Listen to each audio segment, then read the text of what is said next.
Subscribe करिए rising Uttar Pradesh को और दबाइए इस बेल आइकन को ताकि आप पाए यूपी की न्यूज अपने मोबाइल पर सबसे पहले। नमस्कार, आपका स्वागत है राइजिंग उत्तर प्रदेश के एक और फ्रेश वीडियो में। तो चलिए शुरू करते हैं आज के फटाफट खबरों को।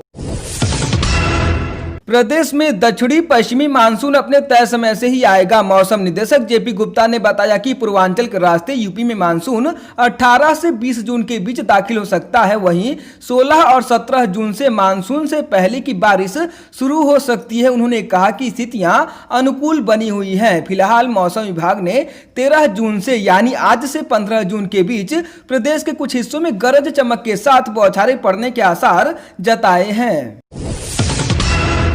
प्रदेश में कोरोना वायरस के संक्रमण की गति काफी तेज होती जा रही है। पिछले 24 घंटे में कोरोना के 536 नए मामले सामने आए हैं। इसके साथ ही कुल संक्रमितों की संख्या 12,616 हो गई है। अब तक कुल संक्रमितों में से 7,600 लोग इलाज के बाद पूरी तरह स्वस्थ हो चुके हैं। अधिकारियों ने दावा किया है कि प्रदेश में रिकवरी रेट 60% से अधिक है। राज्य में फिलहाल कोरोना के 4,642 सक्रिय मामले हैं। 365 लोगों की मौत हो चुकी है।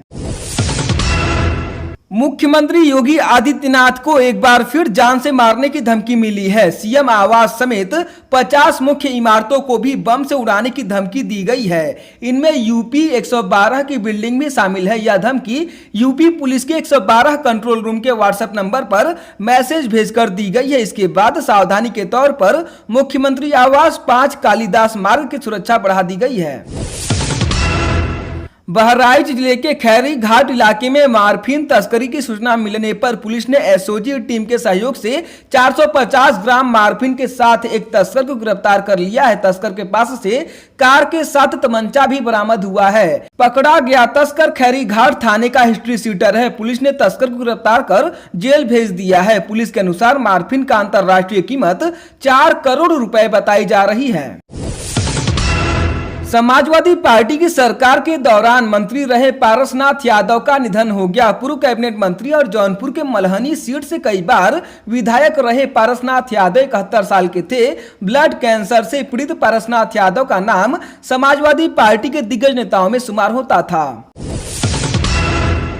आगरा जिले के जगदीशपुरा क्षेत्र में रात एक शातिर चोर एटीएम से महज 4 से 5 मिनट के भीतर 6 लाख रुपए कैश की चोरी कर फरार हो गया। ये घटना सीसीटीवी फुटेज में कैद हो गई। सूचना पाकर पहुंची पुलिस पड़ताल में जुटी है। पुलिस कप्तान ने कहा कि इस घटना को अंजाम वही दे सकता है जिसके पास इसकी चाबी हो और जिसके पास पासवर्ड हो, क्योंकि एटीएम से छेड़छाड़ नहीं की गई है। सिर्फ चाबी से लॉक खोला गया और पासवर्ड डालने के बाद कैश ट्रे निकाली गई है, जिसमें करीब 6,50,000 रुपए कैश चोरी हुआ है।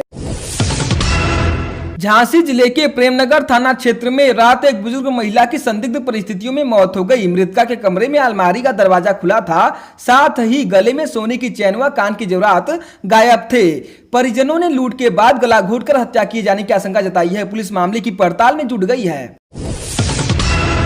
पूर्व सीएम और समाजवादी पार्टी के अध्यक्ष अखिलेश यादव ने कहा कि भाजपा लोकतंत्र को कमजोर करने की साजिश में जुटी है। 100 करोड़ से ज्यादा खर्च एक वर्चुअल रैली पर करके जनता से छल किया जा रहा है। बिहार के बाद बंगाल और अब किसी अन्य राज्य में भी यही कहानी दोहराई जाएगी। प्रदेश कांग्रेस कमेटी के अध्यक्ष अजय कुमार लल्लू और प्रियंका गांधी के निजी सचिव संदीप सिंह को अभी जेल में ही रहना होगा। जमानत याचिका सुनवाई के लिए हाईकोर्ट की लखनऊ खंडपीठ ने लल्लू को 16 जून और संदीप को 17 जून की तारीख दी है। संदीप पर प्रवासी श्रमिकों के लिए लगाई गई 1000 बसों की सूची में हेराफेरी और लल्लू पर संक्रमण काल में धरना देने के मामले में एफआईआर दर्ज की गई थी। बुंदेलखंड क्षेत्र के महोबा जिले में दोपहर आकाशीय बिजली की चपेट में आकर 3 मजदूरों की मौत हो गई, जबकि 3 की हालत नाजुक है। यह हादसा कबरई थाना क्षेत्र के पहरा गांव के सिजरा पहाड़ का है। यहां खदान में मजदूर काम कर रहे थे, तभी आकाशीय बिजली खदान में बिछाई गई बारूद पर गिरी और धमाका हो गया। पुलिस और प्रशासन की लापरवाही के एक और मामले को राष्ट्रीय मानवाधिकार आयोग यानी एनएचआरसी ने बेहद गंभीरता से लिया है। बलरामपुर में 100 को कूड़ा गाड़ी में ले जाए जाने के मामले को संज्ञान में लेकर एनएचआरसी ने डीजीपी और बलरामपुर नगर निगम के अध्यक्ष को नोटिस जारी कर 4 सप्ताह में विस्तृत रिपोर्ट तलब की है। एनएचआरसी ने प्रकरण का स्वतः संज्ञान लेकर यूपी सरकार को नोटिस जारी किया है। पॉलिटेक्निक प्रवेश परीक्षा के एडमिट कार्ड 8 जुलाई को वेबसाइट पर अपलोड कर दिए जाएंगे। अभ्यर्थी अपना एडमिट कार्ड परिषद की वेबसाइट पर जाकर डाउनलोड कर सकेंगे। प्रवेश परीक्षा 19 और 25 जुलाई को 2 पालियों में आयोजित होगी। यह जानकारी सचिव संयुक्त प्रवेश परीक्षा परिषद SK वैश्य ने दी।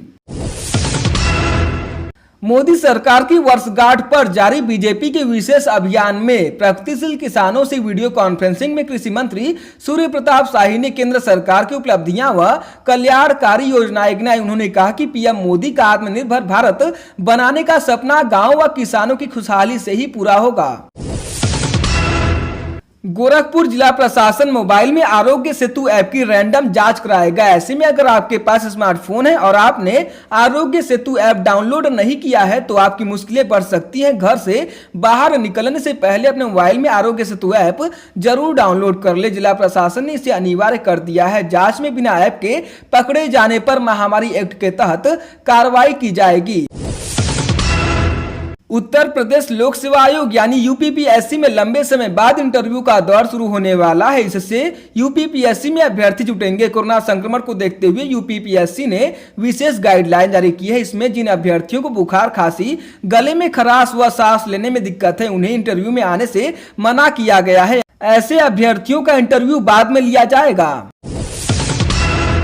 वाराणसी में कोरोना संक्रमित मरीजों के मिलने का क्रम जारी है। बीएचयू लैब से 335 सैंपल के रिजल्ट प्राप्त हुए हैं, जिनमें से 15 नए कोरोना पॉजिटिव मरीज सामने आए हैं, जबकि 2 मरीजों की मौत हो गई। पॉजिटिव आए मरीजों में 9 प्रवासी और 6 स्थानीय नागरिक शामिल हैं। पूर्वांचल में कोरोना का कहर जारी है। 45 नए केस सामने आए हैं। सबसे ज्यादा जौनपुर में 19 संक्रमित पाए गए हैं। इसके अलावा गाजीपुर में 16, सोनभद्र में 4, भदोही में 3, बलिया में 2 व आजमगढ़ में 1 कोरोना पॉजिटिव मिला है। गाजीपुर में 16 नए केस मिलने से हड़कंप मच गया है। इनमें मुंबई से लौटे 14 प्रवासी व कोरोना संक्रमित के संपर्क में आए 2 लोग शामिल हैं। कथित शिक्षिका अनामिका शुक्ला की पुलिस ने तलाश तेज कर दी है। सहारनपुर के साथ साथ ही मैनपुरी और दिल्ली में भी शिक्षिका की तलाश जारी है। पुलिस मोबाइल फोन की कॉल डिटेल के आधार पर उसकी तलाश में जुटी है। साथ ही पुलिस के हाथ कुछ अहम सुराग भी लगे हैं, जिसके बाद सहारनपुर पुलिस ने मैनपुरी, दिल्ली में भी कथित शिक्षिका की तलाश शुरू कर दी है। जिस अनामिका शुक्ला के नाम पर प्रदेश में कई लोगों ने फर्जी तरीके से टीचर की नौकरी हासिल कर ली है, वहीं अब असली अनामिका शुक्ला को गोंडा में नौकरी का ऑफर दिया गया है। जिले के एक स्कूल के प्रबंधक ने अनामिका शुक्ला को नौकरी का लेटर दिया है और कहा कि उनके साथ नाइंसाफी हुई है और इसलिए उन्हें नौकरी दी जा रही है। नेपाल और भारत के बीच जमीनी विवाद धीरे धीरे नया रूप लेता दिख रहा है। बिहार में सीतामढ़ी के सोनबसरा बॉर्डर पर जानकी नगर गांव के पास भारत नेपाल सीमा पर नेपाल पुलिस की ओर से अंधाधुंध फायरिंग की गई। इस घटना में 4 भारतीयों को गोली लगी, जिसमें एक व्यक्ति की मौत हो गई। फायरिंग की इस घटना के बाद सीमा पर तनाव की स्थिति बनी हुई है। उधर गोरखपुर में जानकारों का मानना है कि भारत और नेपाल के बीच चल रही तनातनी को कम करने में गोरखनाथ मंदिर बड़ी भूमिका निभा सकता है। इसका कारण यह है कि गोरक्ष पीठ की नेपाल में जड़ें काफी गहरी हैं, पीठ की आमजन तक पहुंच है। रायबरेली से कांग्रेस की बागी विधायक अदिति सिंह के तेवर पार्टी को लेकर कम होने के बजाय लगातार सख्त होते जा रहे हैं। अदिति सिंह ने अब कांग्रेस पार्टी के सारे व्हाट्सएप ग्रुप को छोड़ दिया है। इससे पहले उन्होंने अपने आधिकारिक ट्विटर अकाउंट से कांग्रेस का नाम हटा दिया था। हालांकि कांग्रेस ने भी अदिति के बगावती रुख को देखते हुए पहले ही विधानसभा अध्यक्ष को उनकी सदस्यता खत्म करने की अर्जी दे रखी है।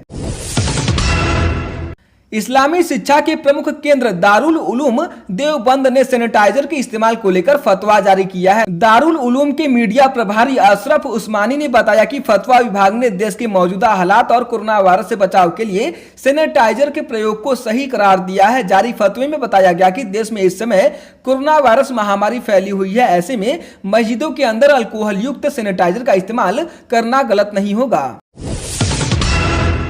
प्रदेश सरकार को 69,000 शिक्षक भर्ती मामले में इलाहाबाद हाईकोर्ट की लखनऊ खंडपीठ ने बड़ी राहत दी है। कोर्ट ने सरकार को निर्देश दिया है कि वह सुप्रीम कोर्ट के 9 जून के आदेश के क्रम में भर्ती प्रक्रिया जारी रख सकती है।